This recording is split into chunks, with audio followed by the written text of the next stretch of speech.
23절 유월절 명절날에 주께서 예루살렘에 계실 때 많은 사람이 그가 행하신 기적들을 보고 그의 이름을 믿더라 그랬습니다.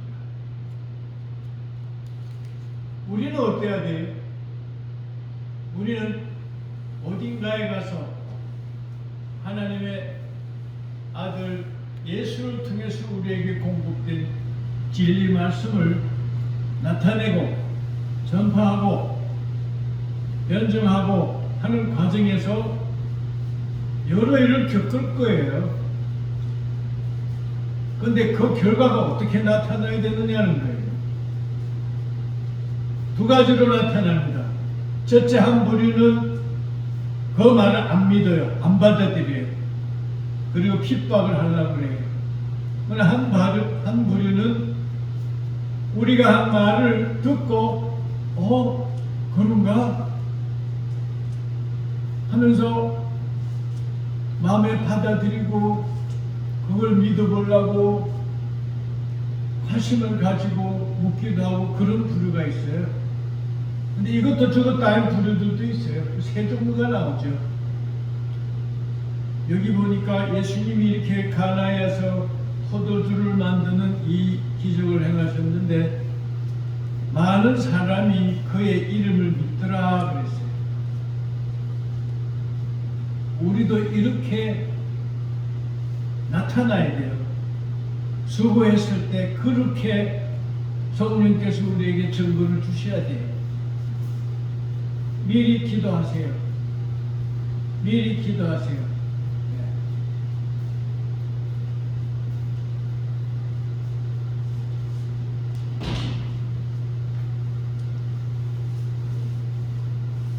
오래전부터 저는 기도했어요. 하나님, 제가 예수를 광고하고 자랑하고 선전할 때마다 성령님 함께해 주셔서 살아계신 하나님 아버지를 증거하여 주십시오라고 기도했어요. 수를 셀 수 없이 많이 기도했어요.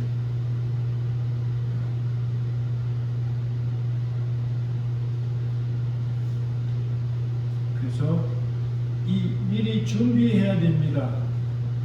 미리 우리가 농촌에서 과일나무 키우거나 밭에다가 뭘 심거나 했을 때 이것이 앞으로 자라서 어떠한 열매가 어느 정도 열매가 맺히기를 바라는 만큼 준비하는 게 뭡니까? 거름을 준비하잖아요.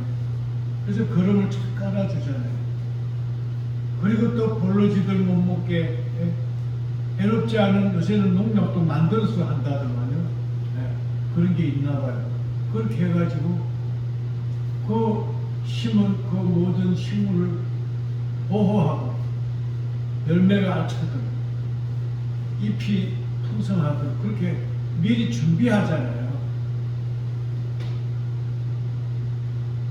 우리는 하나님의 나라에 들어갈 사람들의 그 생명들을 뭐라 그랬죠? 성경 말씀에 내 영이 잘된 같이, 영혼이라고 한 거 번역 잘못된 겁니다. 영이 잘된 같이 내가 범사에 잘되고 강건하기를 원한다 이렇게 기록이 돼 있어요. 그래서 우리가 그런 부분에 있어서 잘해야 돼요. 미리 준비해야 돼요. 미리 준비 안 했는데 내 영이 잘됨 가치가 이루어져 있을까요? 잘됨 가치 과거 완료입니다.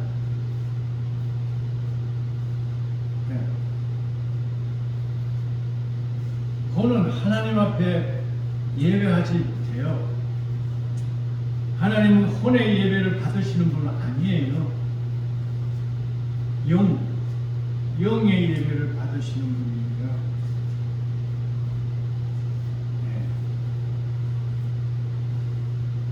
영으로 할지니라 그렇게 돼 있어요. 찬송도 그래요. 기도도 그래요. 내 기도는 영의 호소 이런 시가 있죠. 찬송시예요. 그 하나님 앞에 다가가는 방법은 예배밖에 없어요. 그 예배의 내용은 찬송과 말씀을 읽고 보고 듣고 지키고 뭐 그런 거, 그 다음에 뭐죠? 기도. 그건 다 영어로만 할 수 있는 거예요. 자기 의지로, 자기의 생각으로, 자기의 마음으로 할 수 없어요. 그거는 하나님 앞에 드림이 되지 못해요. 상달이 안 돼요. 하늘나라의 질서를 우리가 알고 있어야 됩니다.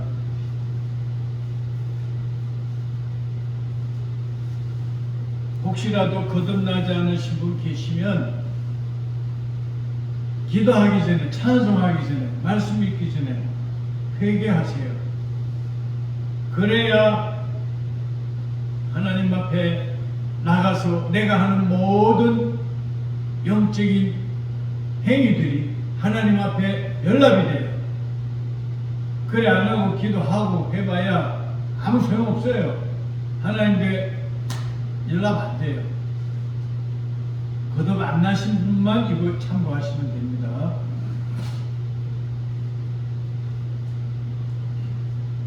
자, 24절 갑니다. 요한복음 2장 24절입니다. 그러나 예수께서는 그들에게 자신을 맡기지 아니하시니 그랬습니다. 예수께서 세상에서 아버지의 뜻을 받들어서 일하실 때 이제 이것을 우리가 볼 수 있어요. 어떻게 했다고요? 예수께서는 그들에게, 그들이 누구예요? 예수가 포도주를 만든 그 기적을 보고 놀랬던 그 사람들을 의지하지 않았다 그랬어요. 하나님의 일을 하는 사람들은 이걸 그대로 본받아야 됩니다. 내가 하나님께서 주신 권세와 권능으로 이렇게 했으니까 이젠 저 사람들이 나한테 잘할 거야. 그리고는 그 사람들을 의지하는 그런 분들이 많아요. 그런 분들 나중에 낭패당합니다. 마귀가 그냥 안 둬요. 그냥 잡고 그냥 끌고 다니 비틀어요. 절대로 우리가 의지할 분은 예수님밖에 없어요. 예수 이름으로 성령께 의지하는 거예요. 이것이 우리의 신앙 생활에서 아주 체질화돼야 돼요. 체질화. 그건 아주 우리 마음에 팍 사무쳐야 돼요. 자신을 맡기지 아니하시니 이는 주께서 모든 사람을 아시기 때문이라 그랬어요. 사람을 누가 지었다고 그랬죠? 창세기 보면 우리가 우리의 형상을 따라 사람을 만들자 그랬어요. 그래서 만들어진 게 아담이에요. 그렇죠? 하와는 어떻게 해요? 하와는 그래 만든 자가 있잖아요. 만드는 자가 있잖아요. 아담의 갈비를 취해가지고 아담을 깊이 잠들게 하사 어떤 데는 뭐 죽였다고 했어요. 기록들이 다 다른데 그래가지고 어떻게 해요? 아담이 동거할 여자를 만들었잖아요. 여자는 재료가 아주 좋은 재료예요. 그래서 똑똑해요. 겉으로는 남편에게 꼭 쥐인 것 같고 집에 받는 것 같지만 실은 남자를 쥐고 흔들어요. 그게 여자들의 아주 하나님께서 여자에게만 주신 지혜예요.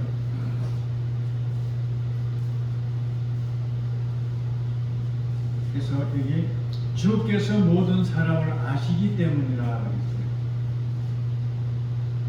우리가 신앙의 길을 가도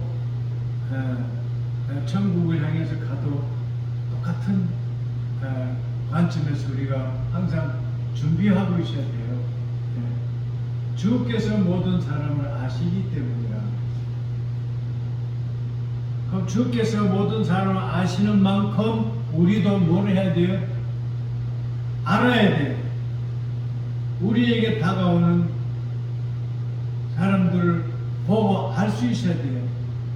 그래서 그런 과정을 할 수 있는 하나님께로부터 오는 은사를 공급해달라고 기도하세요. 그럼 반드시 주셔요. 네. 그런 은사를 구하세요. 그렇게 하면은 부족함이 없을 겁니다. 네. 또 25절 보실까요? 한번 읽어보시겠어요? 25절, 2장 25절. 또 사람에 대하여 누구의 증언도 받으실 필요가 없으니 이는 그가 친히 사람의 속에 있는 것을 아셨으니. 예, 아멘. 여기 지금 제가 가진 성경은 이렇게 나와 있어요. 또 사람 속에 무엇이 들어있는지를 아심으로 누가 사람에 관하여 증거하는 것도 필요로 하지 아니하시더라. 이렇게 돼 있어요. 이거는 한글 킹제임스거든요. 조금 다른데 이게 증거하는 자체가 필요 없다는 거예요. 예수님은 벌써 본인이 다 아셔요. 사람을 다 들여다봐요. 영을 들여다보고 혼을 들여다보고 몸을 들여다보고. 히브리서 말씀 우리 기억납니까?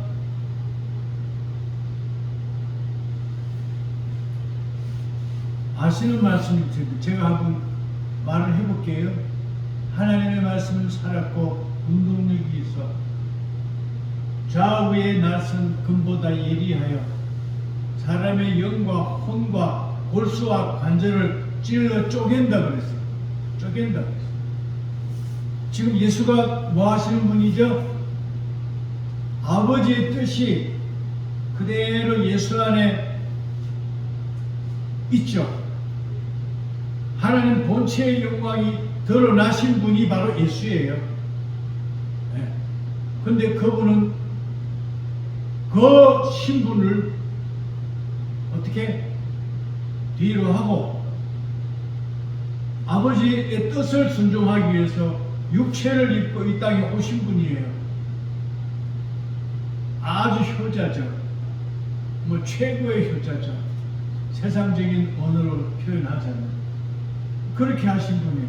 그런데 그 말씀에 대해서 히브리서에 기록된 게 좀 전에 제가 말씀드린 거예요. 하나님의 말씀은 살았고 운동력이 있다고 했어요. 나는 길이요 진리요 생명이라고 했잖아요. 뭐 그 뜻이 다 들어가 있는 거죠. 그 말씀이 하는 일이 뭐냐는 거죠. 사람의 영과 혼과 골수와 관절을 찔러 쪼갠다고. 왜 그래요? 목적이 뭐죠? 예수 안에 들어가 있는, 사람 안에 육체 안에 들어가 있는 거듭나야 될 영의 씨앗. 그것이 진리 말씀으로 거듭나면은 어떻게 돼요? 성령이 오셔서 채워진 그 각 사람 안에 있는 진리 말씀을 가지고 그 말씀대로 살아갈 수 있도록 나머지 삶을 살아갈 수 있도록 거듭나게 하시잖아요. 육체의 삶에서 이제 벗어나서 어떤 삶을 살아요? 영의 삶을 살도록 허락해 주시는 거예요. 그게 거듭남이에요. 거듭나게 되면 무엇이 되냐? 하나님 아버지와 무엇이 시작돼요? 교제가 시작되는 거예요. 하나님 아버지를 경외할 수 있는 위치에 내가 가서 설 수가 있는 거예요. 거듭나지 않은 자는 하나님 아버지를 경외할 방법이 없어요. 그래서 예수께서 사마리아 여인에게 말씀하셨어요. 우물가의 여인에게 하나님은 지금도 참으로 예배하는 자를 찾으시느니라 그렇게 말씀하셨어요. 참으로가 뭡니까? 참은 진리를 말해요. 참의 본체는 무엇입니까? 본질은 하나님 아버지예요. 그는 빛 가운데 계신 분이에요. 아버지는. 그런데 그 아버지를 대신해서 아버지의 뜻이 나타난 그 본체는 누구십니까? 그가 바로 예수 그리스도예요. 예수예요. 예수. 그렇게 된 거거든요. 우리가 이 성경의 이 하나님의 세계의 그 질서를, 그 질서가 굉장히 많아요. 단순히 뭐 그런 게 아니에요. 그걸 알아야 돼요. 아는 것과 모르는 것은 대단한 차이가 있어요. 그래서 그렇게 지금 숙제하셔서 그냥 그대로 받아들이세요. 네. 성경이 다 보존된 거니까 아멘으로 받으시고, 앞으로 그런 걸 몰라가지고 아버지의 뜻을 헤아리지 못하는 일이 없기를 바랍니다. 그 다음 26절 넘어갑니다. 아니다, 3장이네요.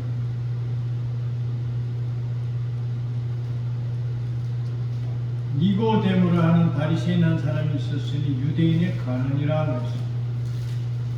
그가 밤에 예수께 와서 말씀드리기를, rabbi여, 우리는 당신이 하나님께로부터 오신 선생이신 줄을 아나이다. 이는 하나님께서 함께하지 아니하시면 아무도 당신이 행하시는 이런 기적들을 행할 수 없기 때문이니다 라고 하더라. 이 니고데모가 참 그 당시 이스라엘에서 신분이 그냥 천한 신분이 아니에요. 네. 오늘날 같으면 국회의원에 해당되는 그런, 그리고 참 바리새인 중에서도 바리새인이 그런 대단한 분인데, 낮에 못 오니까 사람들 볼 수 없는 밤에 예수를 찾아온 거예요. 이 얼마나 마음이 절박했겠어요. 그러니까 예수께서 대답하여 그에게 말씀하시기를 3절에 그랬습니다. 잠깐만, 아까 하나 빠뜨린 게 있어요. 네. 히브리서 말씀을 하다가 뭐라고? 하나님의 말씀은 살았고 운동력이 있다 그랬어요. 운동력이 있다는 뭐예요?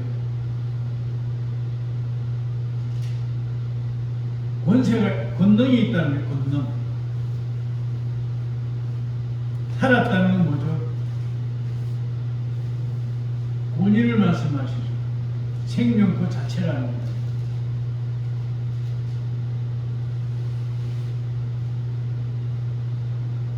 권세라는 것은 권능을 다스릴 수 있는 그 자격이 있다 이 말이에요. 근데 말씀 자체가 세 가지 역할을 다 한다고. 나타날 때는 여러 가지 방법으로 나타나죠. 사단을 쓰기도 하고, 마귀를 쓰기도 하고, 귀신을 쓰기도 하고, 악신을 쓰기도 하고, 하나님 성령의 우편에 속한 천사들을 쓰기도 하고 그래요.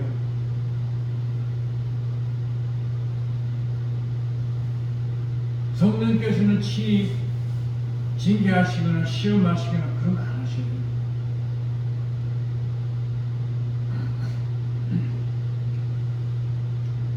자, 이제 지금 아까 하던 대로 넘어갈게요. 예수께서 대답하여 그에게 말씀하시기를, 진실로 진실로 내가 네게 말하노니 사람이 거듭나지 아니하면 하나님의 나라를 볼 수 없느니라. 이 말은 성경에 딱 여기밖에 없어요. 아무 데도 없어요. 이 말을 할 수 있는 사람은 예수님밖에 없어요. 아무도 없어요. 진실로 진실로 두 번이나 말씀하셨네요. 너에게 말하면 사람이 거듭나지 아니하면 하나님의 나라를 볼 수 없느니라. 성경이 눈을 뜨지 않으면 세상을 볼 수 없느니라, 그 생각도 나네요.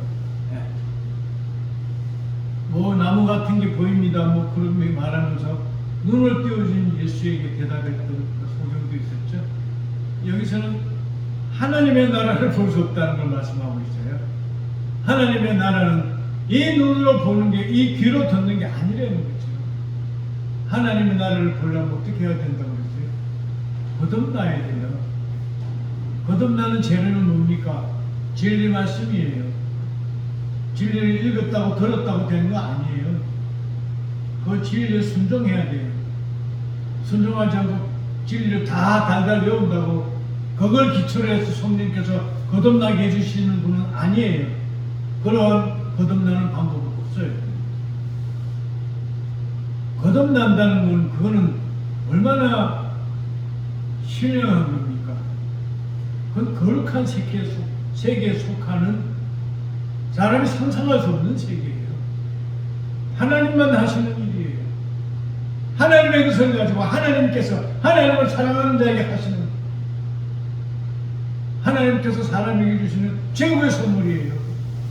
영생을 얻을 수 있는 기초를 닦아주는 거예요. 그래서 예배당을 열심히 나갔다, 교회 노래를 열심히 했다, 예배 노래를 열심히 했다, 뭐 헌금을 잘 냈다, 결석을 안 하고 잘 댕겼다, 그런 것이 구원과 아무 상관이 없어요. 옛날에 제가 어릴 때 보니까 교회 안 나오면 죄라고 그러더라고요. 그런가요? 속으로. 집에 가서 엄마 보고 물어보기는 엄마가 대답을 안 해. 엄마가 대답을 안 해서 엄마가 모르는 것도 있는가 이런 생각했습니다. 그 생각이 납니다. 그래서 우리가 하나님께서 사람에게 주시는 최고의 선물 거듭남입니다. 그 다음에 영생까지 연결되니까 그렇거든요.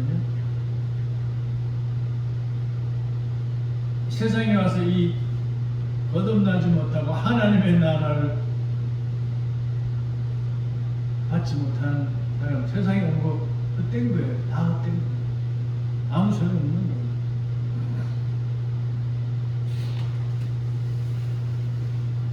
하나님의 나라를 볼 수 없느니라 했는데, 본다는 것은, 여기에서 본다는 것은 어느 정도까지를 말할까요? 보려면 하나님의 나라를 바깥에서 육체 가운데서 볼 수 있는 거 아니잖아요. 그쵸?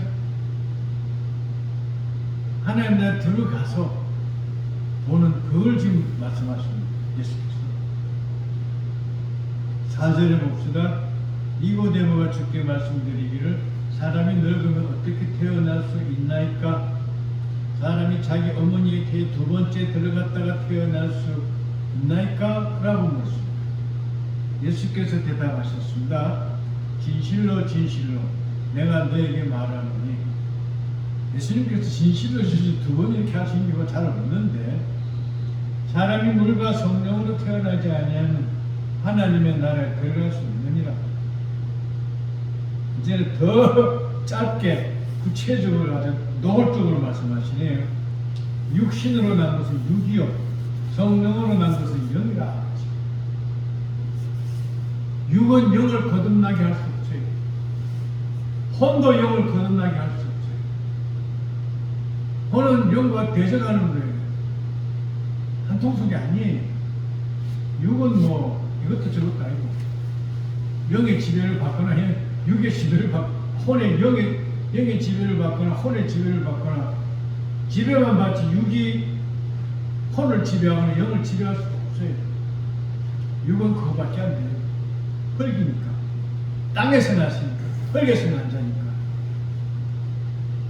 흙에게 부여된 권세는 그거밖에 없어요.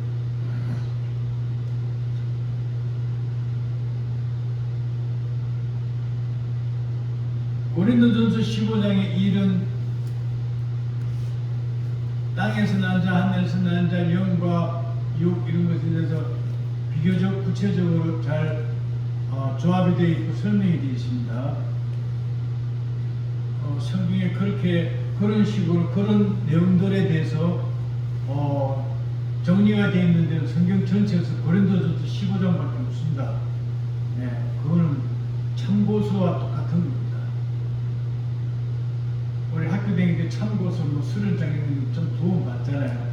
이거는 그거보다는 훨씬 격이 높은 거예요. 고린도전서 15장은 그냥 길지 않으니까 다들 외워버리세요. 그러면 영적인 건강에 참 좋습니다. 네. 마귀의 정체도 우리 노출되어 있어요. 사탄아 하면서 명령한 거 있죠. 너의 쏘는 것이 무엇이냐 그랬어요. 물론 기록은 바울이 했습니다. 너의 쏘는 것은 뭐라고 그랬어요? 죄라고 했어요. 죄. 근데 죄를 다스릴 수 있는 권능은 뭡니까? 율법이에요. 그렇게 말했어요. 그럼 뭐죠? 죄와 사망과 율법은 세 가지가 뭐예요? 한 통속이에요. 우리가 어떤 죄든지 짓고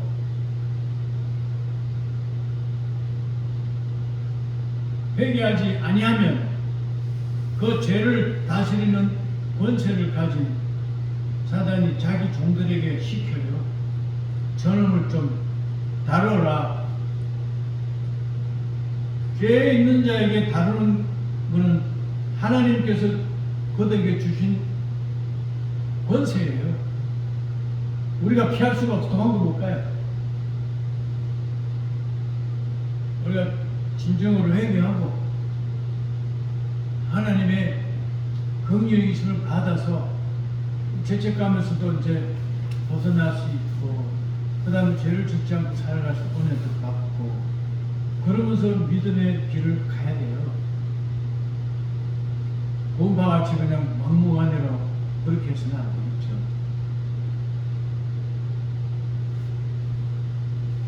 그 사람들은 예수를 다시 십자가 못 박는 짓을 시도 때도 없이 하는 사람들이에요.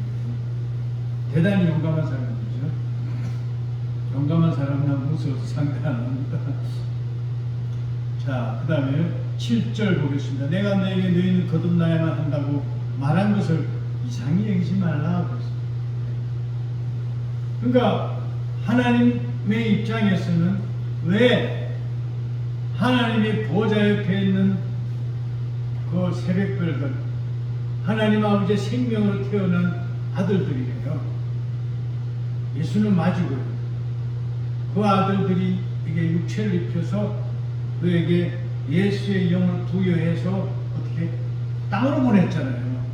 지구를 만들어서. 보내기 전까지 뭐 했습니까? 만들었잖아요. 잠언 8장의 기록까지. 내가 아버지 곁에서 아버지를 도와줘 모든 창조에 완전했다고 그렇게 기록되어 있잖아요. 잠언 8장에 그렇게 나와 있어요. 그러니까 우리가 뭘 해야 돼요? 우리가 어디 있다고 온 사람들이에요? 하나님 보좌 옆에 있다고 온 사람들이에요. 그때는 사람이 아니었죠. 하나님을 찬송하는 새벽별들이었죠. 태어나서 아직까지 예수의 형상을 전혀 알지 못하는, 아버지가 누군지도 모르는 그런 아주 캄캄한 상태에 있는 그런 모습이죠. 그래서 아버지는 우리를 통해서 뭘 하시는 거예요? 자기 백성의 찬송 가운데 거하는, 또 뭐죠? 자기 아들 예수의 형상을 덧입은 자들, 그들 가운데 뭐요? 예수 그리스도의 입에서 나오는 그 진리를 말미암아 어떻게 순교하는 자들, 그들은 하나님의 아들이 돼요. 나머지는 다 백성이에요. 아들이 될 수가 없죠. 22개 그런 기록들이 다 있어요. 찾아내서 읽으세요. 모르면 성령께 물으세요.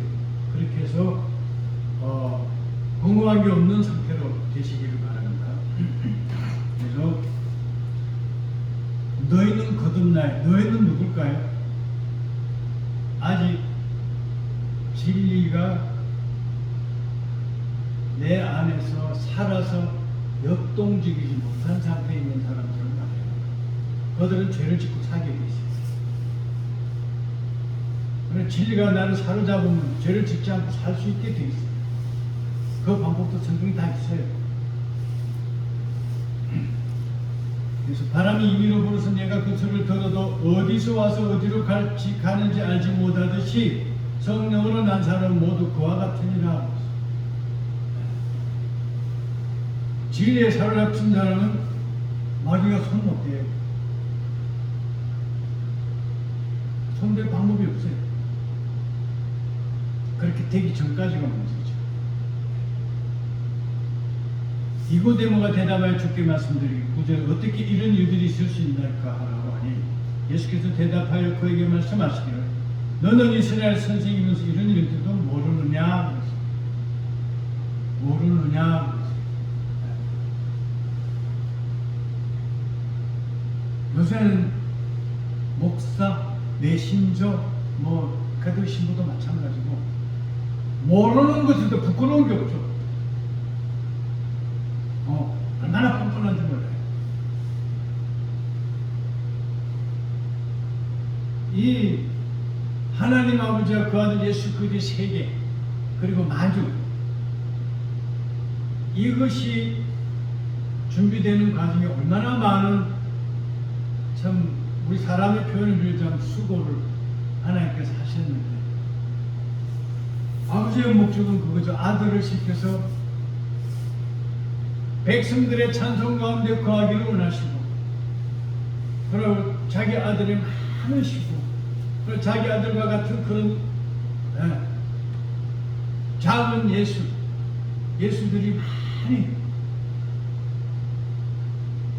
배출돼서 하나님의 아들의 세계, 천국에서 가장 높은 직급이 아들이에요. 아버지의 아들이에요. 그 이상 높은 직급은 없어요. 모든 천사들도 다 복종해요. 백성들은 아들하고 달라요. 전혀 달라요. 성경을 보면 웬만한 데 자녀가 어떻게 하는데 그거는 예수님이 말씀하신 그런 하나님 아버지가 말씀하신 그런 자녀가 아니에요. 전혀 다른 거예요. 그래서 우리가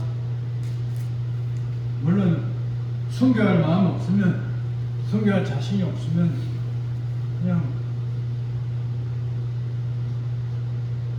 백성이라도 되면 좋겠네요 이렇게 하시든지 아니면 아니요 저는 하나님의 아들의 신분을 회복하고자 합니다 하는 그런 아주 내 생명을 바치고서라도 난 그 신분을 회복하고 싶습니다 라고 기도하셔서 그 목적을 향해서 달리시든지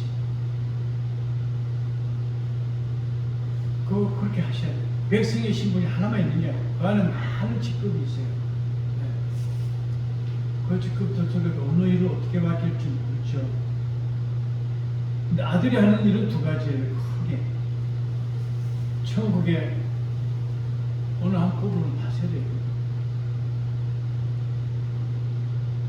또 하나님 보좌 없이 예배 때마다 경배할 때마다 아버지를 찬송하고 그 예배에 참여해 예배에 중요한 직책을 맡아서 그것만 영원토록 하는 사람도 있어요. 그래서 이 아들들이라야 그 방금 말한 두 가지를 할 수 있고 백성들은 그 일에 참여를 못해요. 예배는 참여하겠죠. 그런 그 부분에 대해서는 아주 엄격하게 있어요. 그래서 이 일들이 그냥 신화같이 우화같이 지어진 이야기라든지 가상적이라든지 추측이라든지 상상이라든지 그런 게 아니에요. 성경에서 다 뿌리를 찾을 수 있어요. 찾아내는 게 관건이죠. 그래서 진실로 내가 너에게 말하노니 우리는 아는 것을 말하고 예수님이 이 말씀 참 몇 번 하셨어요. 여기서는 좀 아주 포괄적으로 말씀하시는데 내가 너에게 말하는 것은 내가 아버지께 들은 것을 내가 너에게 전하노라. 아버지께서 하시는 것을 보고 내가 나도 행하는 것이라 이렇게 말씀하셨고 여기서는 그보다도 더 줄여서 말했네요. 아주 상징적으로 진실로 내가 너에게 말하니 우리는 아는 것을 말하고 모르는 걸 지어낸 게 아니라 이 말이에요. 또 본 것을 증거하노라. 누가가 보여줬다는 세상에 가면 이렇게 해라. 예수님은 그 지시 받은 대로 와서 말하는 거예요. 그리고는 제자들에게 또 이런 독촉도 하셨죠. 지금이 몇 시냐? 정오가 아니냐? 이렇게 말해요. 정오라 했던 거 12시라 했던 거. 그러면서 어떻게? 아직 낮이니 아버지의 일을 하여야 할지라도 가자. 그 제자들 절로 따라갔죠. 우리도 그 예수님이 그때 말하신 그 순간에 그 말의 의미를 받아들이고 그것이 내 속에 이렇게 딱 걸려 있어야 돼요. 제일 중요한 자리예요. 그것 때문에 내가 움직이는 거예요. 그것 때문에 내가 입에서 말이 나가야 되는 거예요. 그것을 위해서 내 몸을 성령께서 쓰시는 도구로 드려야 되는 거예요. 그런 과정이 항상 반복될 수 있는 상태에 머물러 있어야 돼요. 스탠바이. 그게 중요한 거예요. 그렇게 되지 않은 사람들이 대단히 많아요. 그렇게까지 자기를 희생하거나 헌신하려고 하는 사람 별로 없어요. 눈치가 가면서 적당히 하는 사람들은 술을 쓸 수 많아요. 그러나 성령께서는 그런 사람 쓰지 않습니다. 그런 사람 쓰지 않습니다. 그런 사람을 통해서는 아버지 기뻐하실 만한 열매를 맺을 수가 없어요. 그래서 아버지를 영화롭게 해드릴 수 있는 그런 열매를 맺을 수 있는 사람이 우리가 돼야 돼요. 뭐든지 시키세요. 다 순종하겠습니다. 그거예요. 그것이 필요해요. 12절 말씀 보겠습니다. 자, 끝말이 남은 11절에 또 본 것을 증거하노라. 그래도 너희는 우리의 증거를 받아들이지 아니하는도다. 이 말을 하실 때 예수님이 마음이 어땠겠어요? 그래도 뭡니까? 아버지가 말씀하신 거 듣고 아버지께서 보여주는 걸 내가 보고 너희에게 와서 말하고 행했는데도 너희는 안 받아들인다, 안 믿는다는 거예요.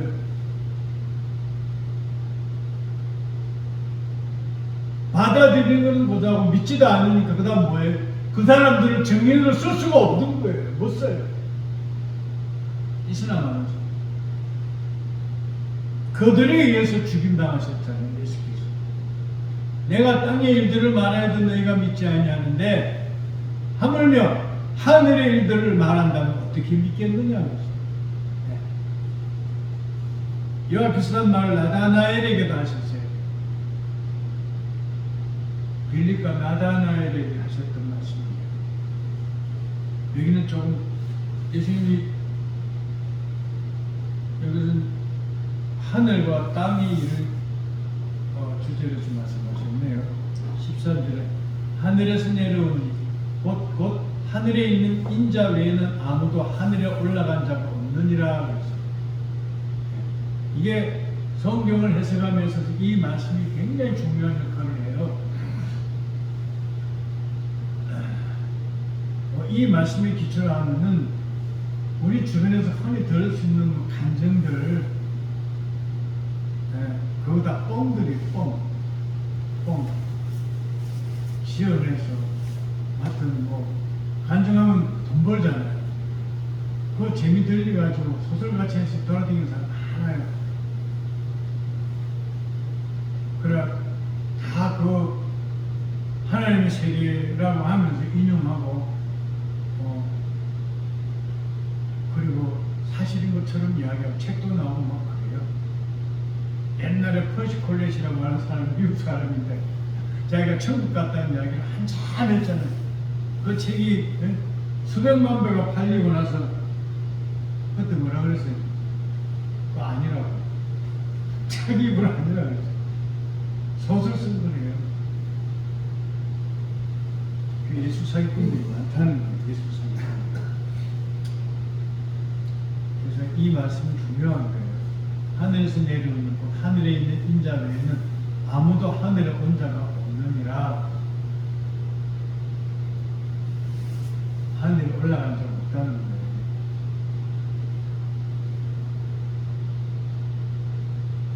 하늘에 있는 인자, 이 하늘은 어디 하늘이죠? 아버지 보좌가 있는 데를 말하는 거예요. 이 정천이 아니에요. 나군이 아니에요.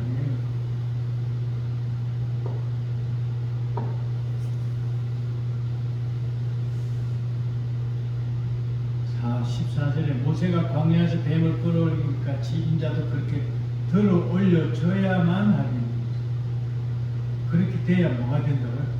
그리스도로 칭함을 받는다. 그리스도 되시기 위해서 오셨어요.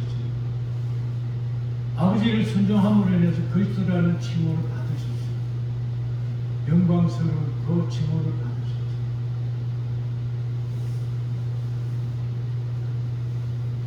그리스도를 붙이는 것과 안 붙이는 것이 그렇게 엄청난 차이가 있어요. 이는 그를 믿는 사람 누구든지 멸망하지 않고 영생을 얻게 하려 함이니라. 16절 우리가 잘 아는 하나님께서 세상을 이처럼 사랑하셔서 그 독생자를 주셨으니 이는 그를 믿는 사람은 누구든지 멸망하지 않고 영생을 얻게 하려 하십니다. 그를 믿는 사람은 누구든지 그랬어요. 이 누구든지라는 이걸 가지고 좀 우리가 모든 신학 시스템들을 비평해야 돼요. 날카롭게 파헤쳐야 돼요. 저는 예수님의 말씀만을 인정합니다. 나머지는 다 무시합니다. 그 무시해도 아무 문제 없었어요. 오히려 하나님께서 기뻐하셨어요. 저는 그렇게 살아온 생각이에요. 이 말씀, 하나님은 모든 사람이 구원에 이르기를 원하시느니라 이렇게 나와요. 이건 지금 예수님께서 아버지의 그 뜻을 여기 단 한마디로 나타내신 게 요한복음 3장 16절이에요. 그런데 또 예수님께서 뭔 설명을 하신 게 있어요. 그게 바로 좀 전에 말한 하나님은 모든 사람이 구원에 이르기를 원하시느니라 이렇게 돼 있어요. 그 말씀 가지고 그거 우리가 일맥상통하는 말씀이에요. 그 말씀을 가지고 각 교파마다 각 신학마다 있는 그 교리들을 아까 말씀대로 히브리서 말씀대로 혼과 영과 골수와 관절을 찔러 쪼개는 것과 같은 작업을 해야 돼요. 해서 그 신학도 다 해체해버려요. 하나님에 관한 하나님 나라에 관한 것을 왜 학문화시킵니까? 그게 학문의 대상입니까? 연구의 대상입니까? 그래서 알 수 있는 세계입니까? 결코 아니에요. 사람의 교만이 그렇게 만들어 놓은 거예요. 그런데 단 신학자들 참 소가 뒷걸음 치다가 어떻게 천국에 들어갔다 하더라도 상급 얼마 없어요. 그 뻔한 거예요. 어떻게 하면 천국 가서 내가 상급을 많이 받는 자리에 내 이름으로 상급을 많이 여기서 준비하고 갈 수 있을까? 이 연구를 해야 된다고. 이 기도를 해야 돼요. 세상에서 신학 교파마다 있는 주장, 목사마다 주장하는 각각 다른 거, 그게 무슨 필요가 있어요? 천국에는 아무 필요가 없어요. 그런 거 보면 내가 얼마나 안타까운지 몰라요. 히브리어 성경, 헬라어 성경, 한자 성경, 그 중국 성경 말고요. 우리나라 한자로 된 성경이 있어요. 그 뜻이 히브리어와 같은 수준이거든요. 히브리어처럼 뜻글자고 형상 글자이기 때문에. 그 다음에 맨 꼴찌가 영어죠. 근데 그 히브리어나 우리 동일역이 만들어낸 이 한자 성경이라고 하네. 그게 한계가 있지 않아요? 어떤 한계가 있어요? 문자에 한계가 있어요. 성경을 지으신 분은 누구예요? 성령님 아닙니까? 사람들을 감동감을 시켜서 기록만 하게 했지. 이 땅에 있는 문자 중에 가장 뛰어난 문자가 히브리어고 우리나라 동일역이 만든 한자예요. 그거를 쓰셨어요, 하나님께서. 그래서 그 네 가지로다가 성경이 기록되어 있어요. 그걸 번역해서 각 나라 말로, 각 나라 글로 막 번역해서 성경이 나왔죠. 그러면 하나님께서 네 가지 쓰신 그 언어, 문자는 그보다 뛰어난 문자가 없어요, 이 세상에. 네 가지 문자. 그러면 다른 어디 불란스어, 스바나어, 뭐 일본어 이렇게 막 나가는데 그 문자들은 하나님께서 쓰셨던 그 네 가지 그 문자보다 훨씬 그 표현의 그 범위가 좁은 거예요. 그것을 가지고는 성경을 지으신 성령님의 뜻을 다 나타낼 방법이 없어요. 현재 네 가지 쓰신 그 문자를 통해서도 성령께서 지으신 그 성경의 원뜻을 다 못 드러내요. 다 드러낼 수가 없어요. 문자의 한계예요. 차라리 언어가 좀 더 낫죠. 그래서 우리가 늘 제가 하는 말인데 성경을 알고 싶으면 지으신 저자에게 배우라는 거예요. 저자는 성령님이에요. 그러기 전에는 누구에게 가르치지 말라는 거예요. 지나고 보면 틀린 게 자꾸 나와요. 저도 그 과정이 있었어요. 그래서 어떻게 해야 되는가? 말씀 앞에 겸손해야 돼요. 그래서 반드시 그 과정을 준비하세요. 그렇게 하는 사람들을 인도해 준다고 예수님이 약속했어요. 이렇게 약속했다. 그 약속이 성경에 있어요. 저는 그거 믿고 했어요. 그대로 다 약속을 지켜주셨어요. 시간은 많이 걸리죠. 책이 있다면 책이 꼬리를 물고 이 긴 쪽으로 해가지고 성경에 관한 설명이 된 책이 이 세상 지구를 얼마만큼 돌만큼 있다 그러는데 82년도에 나온 책이 그래요. 지구를 7바퀴 돌만큼 있다고 했어요. 책의 긴 쪽을 연결해서 돌리면 지구를 그렇게 돌릴 만큼 82년도까지 나온 책이 그렇게 많대요. 그럼 그때부터 지금 몇 년, 40년 떠올랐죠. 책이 얼마나 더 나왔을까요? 전자책도 책이잖아요. 이런 손에 보이는 종이로 만든 책도 그렇답니다. 그 책 언제 다 보실래요? 수백만 권이 아니고는 뭐 어마어마하게 많은 책. 그 책 다 봐도 성령께서 지으신 그 성경의 참된 뜻을 다 알 수가 없어요.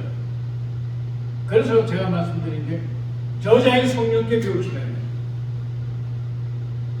어떤 신학자가, 어떤 목사가, 어떤 메신저가, 어떤 동사가, 어떤 사경사가 떠드는 소리도 그거 마음에 받아들이지 말라고요. 받아들이기에는 반드시 성령님 오늘 내 사람만 들은 이야기 들었는데 이거 성령께서 말씀하시는 것과 같은 것입니까? 부족한 것이 있으면 채워주십시오. 그렇게 겸손하게 기도를 하라고요. 언제든지 어떤 책에서 봐도 그렇게 기도하시고 그래야 잡탕이 안 들어가요. 여기가 내 영이 쓰레기통이 안 된다고요.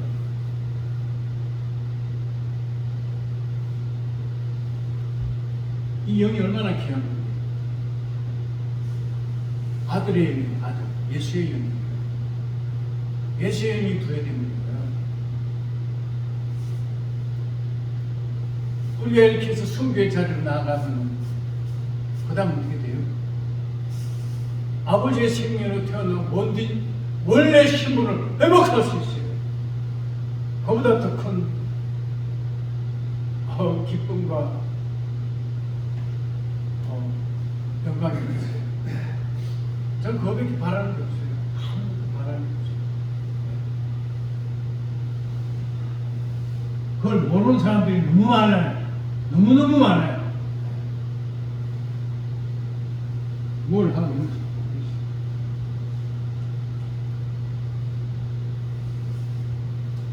예배당을 왜 나가는지, 성경을 왜 보는지, 예배를 왜 하는지, 자기가 뭐 하는지를 몰라요.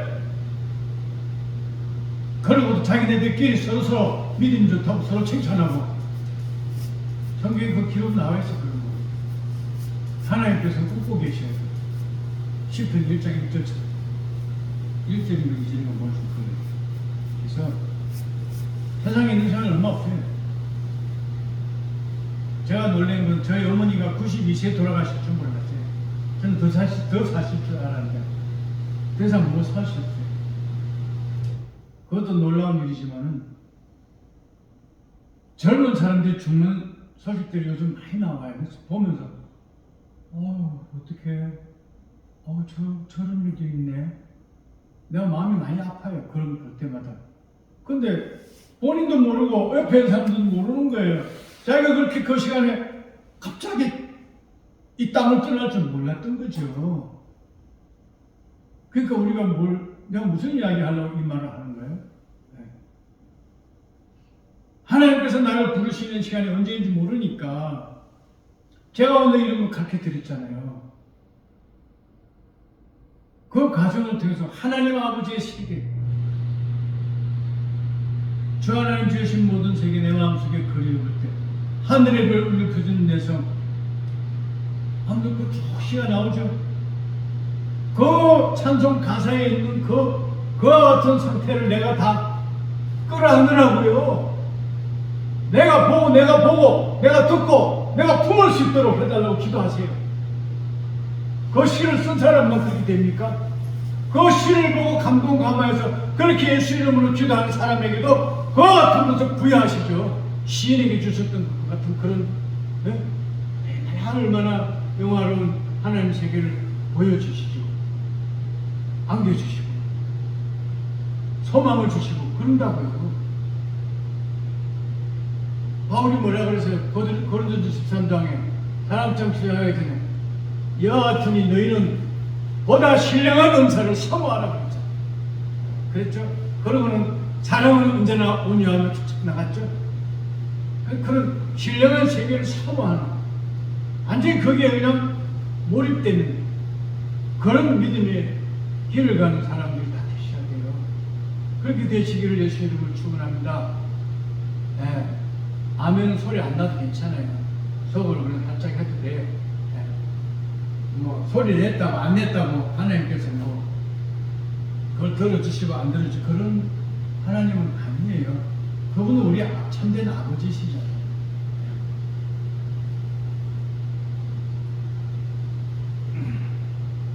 17절 하나님께서 자기 아들을 세상에 보내신 것은 세상을 정죄하려 하심이 아니요 그를 통하여 세상이 구원받게 하려 하심이라.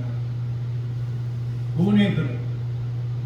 고린도전서 15장에 뭐라고 나와 있죠? 하늘에서 나신 자는 살리는 자라 그랬어요.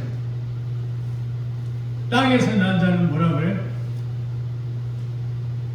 산자가 됐다고 했어요. 다른 누군가를 살리는 사람은 아니에요.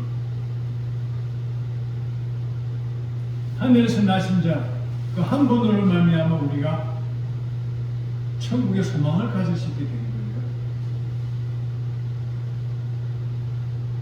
근데 이제 이 일을 하시기 위해서 오신 이 아들께서 나중에는 어떻게 돼요? 세상을 심판하시고 정리하시는 역할을 하셔요.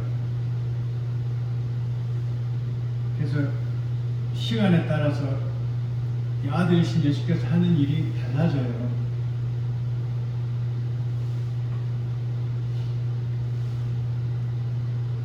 이제 본질적인 내용이 나오네요. 아들을 믿는 사람은 정죄를 받지 아니하나 믿지 않는 사람은 이미 정죄를 받은 것이라.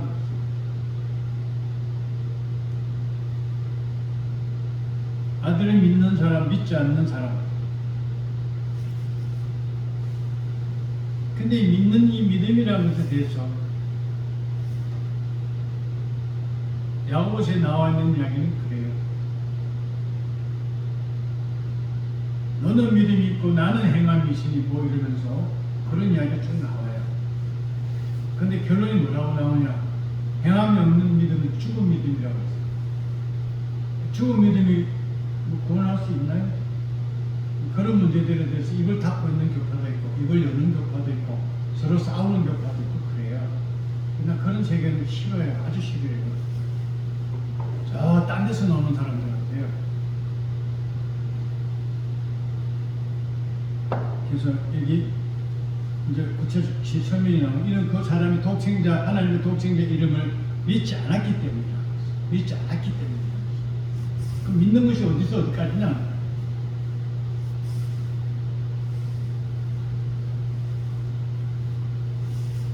이것이 정죄라. 즉 빛이 세상에 왔으나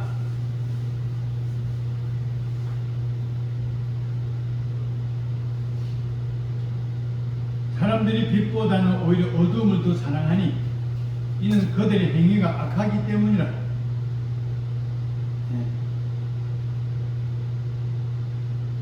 어둠을 더 사랑했다. 빛을 사랑하면은 그렇게 되지 않는데, 악을 행하는 자는 누구나 빛을 미워하며 빛으로 오지 않는다 그러죠. 즉, 혹 자기의 행위가 책망받을까 하니라. 이거 지금 예수님께서 하시는 말씀입니다. 다른 사도들이 말하는 거하고 좀 이 언어가 틀려요. 그 뜻의 범위가 또 틀려요. 21절 진리를 행하는 자는 빛으로 오나니 그랬어요. 빛으로 온다 그랬어요. 그럼 죄를 짓는다는 빛으로 갈 수 있습니까? 없습니까? 당연히 못 가죠. 이는 하나님 안에서 행한 자기의 행위를 나타내고자 합니다. 빛으로 가는 자는 뭐죠? 자기가 하나님 안에서 무엇을 행했는가, 진리 안에서 무엇을 행했는가, 즉 진리의 열매가 있다는 걸 말하는 거예요. 진리의 열매가 없는 자는 빛으로 다가갈 수가 없어요. 못 가요. 접근이 안 돼요. 접근을 할 방법이 없습니다. 이런 관점에서 죄와 상관없이 살아가는 사람들이 어떻게 해서 발생이 되는가 그걸 알 수가 있는 거예요. 이런 일들 후에 예수와 제자들이 22절 유대 땅으로 와 주께서 거기서 그들과 함께 머물면서 침례를 주시더라. 요한도 살렘 근처 에논에서 침례를 주고 있었으니 이는 거기에 물이 많기 때문이라. 그래야 사람들이 와서 침례를 받더라. 요한이 그때까지는 감옥에 갇히지 아니하였더라. 네, 이렇게 기록이 되어 있습니다. 끝까지만 말씀 나누죠. 제가 하는 이야기들이 금시초문이고 파생적이고 뜬금없는 것 같고 뭐 그런 느낌들이 많이 들 수도 있죠. 근데 그 성경적 고증이 다 있습니다. 네. 계속 성령께 기도를 받다 보면 그게 다 보여요. 보여서 그 과정에서 새로운 세계가 열립니다. 그래서 풍성한 아버지, 하나님 아버지의 세계, 그리고 예수 그리스도와 함께 형제와 같은 사이로 영원히 살아갈 수 있는 그런 복된 그 위치를 점하시도록 예수 그리스도를 기도하시면서 저도 여러분들 돕고 기도하겠습니다. 기도할게요. 하나님 아버지 감사합니다. 이 시간에 저희의 구하는 바, 저희의 마음에서부터 원하는 바, 그 길을 기도하고 응답받고 그리고 그것이 영원토록 존재하는 상태에서 영생하도록 하여 주시옵소서. 이 거룩한 욕심, 영원한 욕심, 이거 죄로 정하시지 않는 줄 압니다. 하나님 아버지여, 이와 같은 저희의 간구와 소망을 들어주시고 응답하여 주시옵소서. 예수 그리스도 이름으로 기도드립니다. 아멘.